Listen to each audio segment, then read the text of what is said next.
If it's the men's job to procure resources, refine resources, distribute resources, and it is their job to defend the nation and defend the Social Security inside of the nation, so the security of all people. What is the equal role that women have in society to that? That's his question. It's a good question for the panel. Yeah, why don't we start, we'll start on this side. What do you think? I don't know, to be honest, I believe like from the dawn of time, we're gatherers, they're hunters.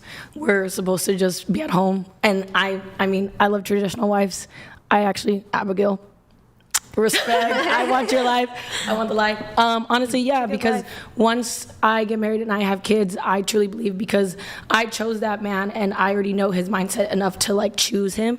So I need to trust him because obviously that's why I chose him. I would not just get with a man that I did not trust.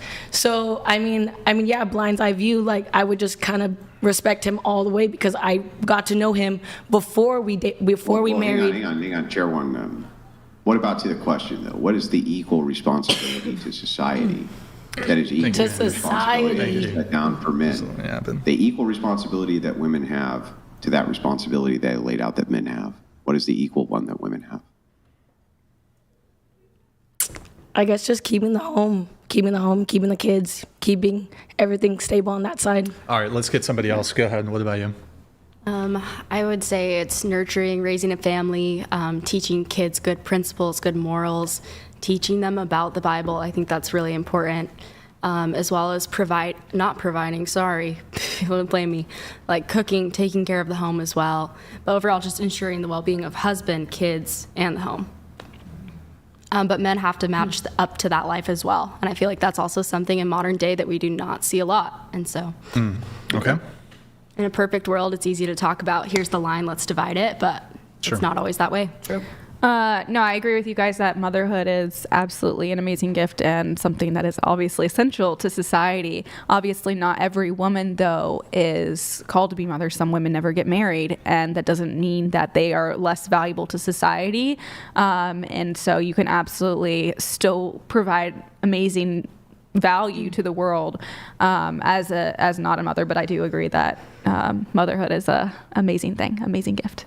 So motherhood would be what you would say would be the equal responsibility on women to the responsibility socially that men have. Well, I think that women who aren't married or just don't have kids yet, I still think that they have a responsibility to give value to the world in other ways.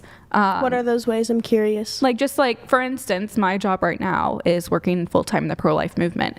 And I think that's something that is, I've been called into. So that's still based around motherhood, though. Wait, I have a quick question on that. If your husband said, hey, this advocacy that you're doing is fantastic, but, you want to have kids, right? Yeah. Okay. And he said, well, once you start having kids, got to cut that out. I'm a pro-life husband, whatever. But your work in that organization must cease. Do you listen to him? I would if he absolutely made that decision. But no, my husband supports me continuing my work when we do have kids because I love what I do and it's great. Well, that's important work. Yeah. Sure. I think that women are I believe that you're supposed to live as you're not going to get married, and because some people aren't called to be married, and so I'm going to live in that way. But then let's say I do get married. Well, hang on. I'm really sorry to cut you off. I don't mean to do this. The only reason I'm doing it is because this is a very specific question which is not tailored to you individually as people, as the person. So I'm not asking you, I see what you're saying. This okay, question. yeah. So I'm going to repeat the question. Men's job in society is to procure resources, refine resources, distribute resources. Every single job skill that you look at will provide this for you, right? 95%, 96% in many cases, 97%. Things like electricians, things like oil rig operators, things like construction workers, right? The people who go out and actually procure resources, basically all men, almost all of them. Seems to be what their social and societal role is. That is the case. They are to protect society and provide resources on behalf of women and children in society. What is the equal social duty that women have to that? I think caretakers and nurturers, whether that's in their communities, in the people that they're around, in their churches, and then for those men. Okay. Quick answers if we can. I mean, I guess I didn't really grow up in a nuclear family, so I don't really, like, I'm just, this is. It has nothing to do with you. Okay, I'm yeah. asking prescriptively, what do you think socially women? I guess they have as a could. duty I did on babysit when I was younger, so I would say that, yeah, I guess they could nurture my mom. Yeah, it has nothing to do with me, so never mind. That wouldn't pertain. But Okay. yeah, So again, back to motherhood nurturing. Okay. yeah. Yeah, I would agree. Having kids and making sure that they're raised properly with a good moral foundation, and then they're also educated properly because the education Got it. system is. Next. Providing relief and nurturing and stuff. Got it. We prepare the Makes men for sense war. to me. Next. Yeah, well said. I think an ideal society has nuclear families everywhere. So fostering a nuclear family, raising your daughter up, and the way that we have described women need to be, and raising your son up in the way that you described men need to be, would be. So then we essentially have universal agreement almost on this panel that the social obligation for women is based around motherhood and raising the next generation of children, in some way participating towards that. That seems to be the social obligation that you universally agree on. However, here's the problem. In all Western nations, and almost all nations in fact, but the West particularly, we are not at reproductive rates to replace our society at all. We are under replacement across the board, which means that women are failing in this social duty of both reproduction and the assistance towards the ends of reproduction, which, by the way, all of you on this panel agreed is the social equal of what men are providing for you. However, men are upholding their end, which is the procurement, refinement, distribution of resources, and protection of society. So the question boils down to this. Since this is the case, what do you think should be done that's not based around, well, actually, we'll just make it easy. What do you think should be done so that women go back to this idea of role of reproduction in society and this social role of being matrons and raising the next generation, since you think that's the social duty? Go ahead. So I actually had a video. I don't know if you've seen this interview ever, but U2, Bono is very political, and he did an interview, I think a couple years ago, and it said, America is a very young country and it hasn't developed its structure quite yet. And I don't know if I'm saying that correctly, but this interview is online, and he talks about how America is so young that it's going to eventually, within the next 100 years, develop its that type of a structure, like its family structure, its political, each country is, every country. But this issue, the reproduction issue, is in the entirety of all Western nations, regardless of age. Of the United States, though, right? United States? All of them, including the United States. Okay, do you... But there's other nations okay, so have been longer? The United States, my understanding is the United States.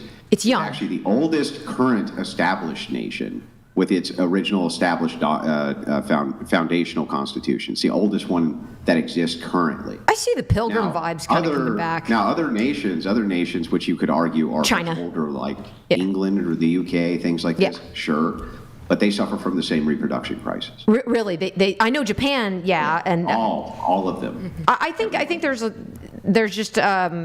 I have a personal opinion about Japan in a sense where I feel like there's a lot of shame for the man to carry a lot of the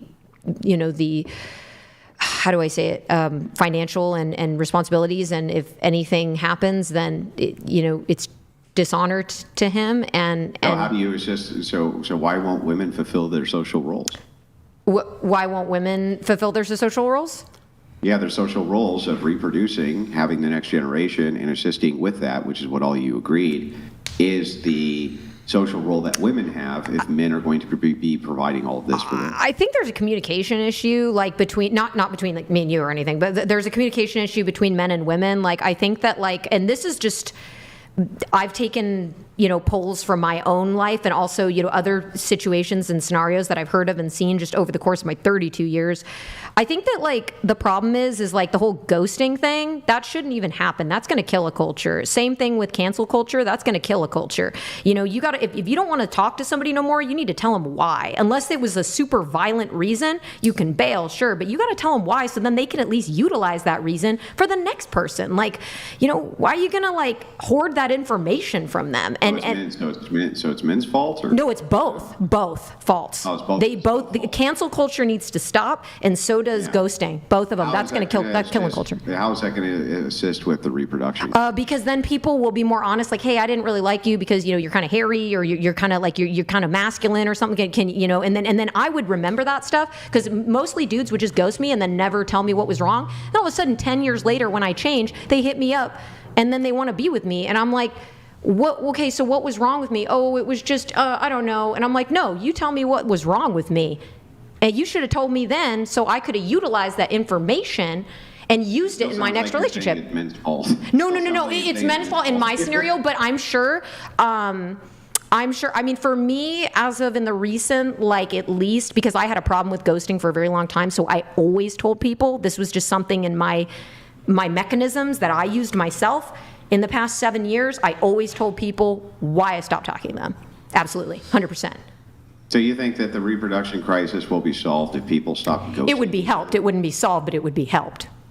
Because then people could figure out what was actually wrong with them according to other people, as opposed to people just being like, oh, I'm going to bail out, whatever. Like, I'll just find a new one. And it's like, no, like, tell somebody what's wrong so they can fix the problem. And if they ain't going to do it with you, they're going to do it with the next person. Okay, fair enough. Yeah. Chair one, what do you think? We'll go around real quick.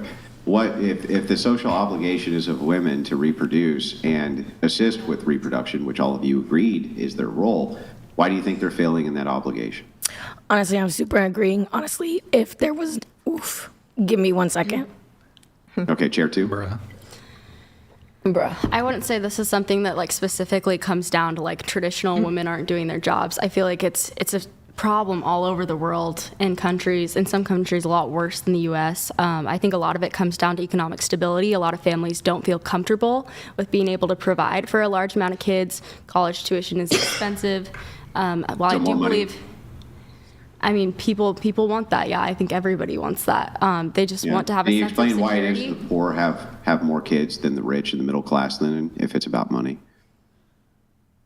I think that's a question for perhaps you. Sure. No, I actually agree that it's not a failure of women necessarily, because it takes two to create a child. Mm-hmm. Women themselves cannot go and create a child on their own. And like obviously, as someone who works in pro-life activism, financial instability is a primary reason why people are getting abortions. Another reason is oftentimes the baby's father doesn't want a child. A lot of the women I've worked with seeking abortions are there because the baby's father is dragging them there, because men aren't willing to be responsible fathers either. So it's both. It's men and women. I think that definitely our culture. Even if you compensated for abortions yearly, it wouldn't solve the reproduction crisis. Not even close. Sorry, what'd you say? Even if you were to compensate for the abortions yearly, it still would not solve the reproduction crisis. Right. I mean, it would help, but no, I think the reasons people are getting abortions is the same. Yeah, it's the same reasons though, is financial instability and I also do think there's a problem with people don't value motherhood and feminism, or what people consider feminism now. I guess what modern day feminism has become is telling women that motherhood is less of an important role than being a CEO or whatever, and that's not true. Motherhood is one of the most crucial things. What incentive do men have to marry women who won't submit, though? And on top of that, here's what actually causes it: the reproduction crisis. There's actually just really one major correlation which causes it, is that women take their reproductive years, their 20s, which is their primary reproductive years, and they go to college in their 20s, and they don't start having families until they're about, on average, now in the U.S., 28 years old before they start. But a lot of them are starting in their 30s. Most marriages now are starting in their 30s. Because of this, women have less children, significantly less children. So actually, it seems to me that if you wanted to solve the problem of having your entire nation completely replaced by immigrants or people who aren't from your nation, that the way that you could solve this is by having some sort of propaganda campaign at the national level to glorify the family and not to glorify women going to college, which seems to be a complete and total waste of what women's social obligation is, which is having children and bringing up the next generation of society. Andrew, I have a question. So what do you think about parents, like, because they exist out there. I'm just going to say they exist, seen them. What do you think about parents that don't want their kids to have kids, that they just want to be the parent forever? They don't ever want to be a grandparent. They don't ever want the identity of a grandparent. They don't ever want to get old. What do you think about those parents? Because there are those parents out there. Well, hold on. I'd actually prefer if the panel responds to Andrew's point that he just. It's okay. Maybe later we can get into it. Here was the point. If you stave off in their 20s, if women were to stave off in their 20s, and here's how we know this, because we can look at reproduction rates, especially since the 1800s, where they've been dropping like a rock, right? And we can see that when women were getting married younger, we were having many more children because of multiple reasons. Primary one is they have more childbearing years. The second is the children tend to be much healthier. 3, the mother tends to be able to recover much better. So any woman will tell you who's had a child in their 20s that it was a breeze in comparison to when they had one in their 30s, or especially in their 40s, right? Which is like, they can be god-awful on their body at that point. So it seems that what we're doing is we're taking the smartest women who should be at home raising the next generation and telling them instead that they should be going to college and sacrificing their childbearing years in order to get a job, which, by the way, the types of jobs that they're getting, there's basically only 3 categories. None of them are getting jobs in STEM. So to delay motherhood. motherhood. In psychology, and they're getting degrees in nursing, and they're getting degrees in sociology. That's mainly what they're getting degrees in. They're basically not doing anything STEM-wise, and half of them or more don't even work in the very fields they got a degree in.